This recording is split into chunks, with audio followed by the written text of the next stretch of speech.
1 year time పట్టిందండి ప్రతి scene. దాని వెనకాల కళ్యాణ్ రామ్ గారు కూడా ఉన్నారు, అదే ఇంట్రెస్ట్. అమ్మ ప్లీజ్, నేను కళ్యాణ్ రామ్ గారు కాదు మీ బిడ్డని, మీరు ఎలా పిలుస్తారు?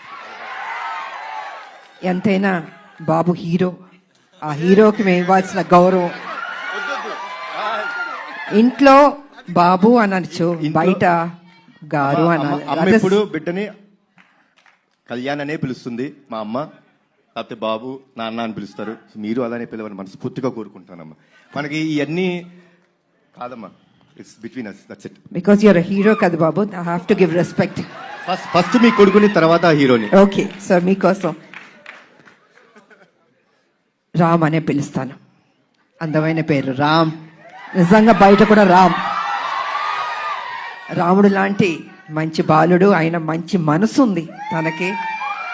నేను వర్క్ చేసేటప్పుడు ఎంత ఆప్యాయతగా ప్రతి నిమిషం ప్రతి జాగ్రత్త తీసుకొని, అమ్మకి ఏ ప్రాబ్లం రాకూడదు, అమ్మని బాగా చూసుకోవాలి. త్రూఅవుట్ ద షూటింగ్ అంత అద్భుతంగా తీసుకున్నారు. నేనే షాక్ అయ్యాను నిజంగా. సో సినిమా కంప్లీట్ అయిపోయింది, ఇంకా ఎవరు బిజీలో ఎవరి పనిలో వాళ్ళు ఉంటారు. Really I'm going to miss you బాబు. అప్పుడప్పుడు కలుద్దాం బాబు, వి విల్.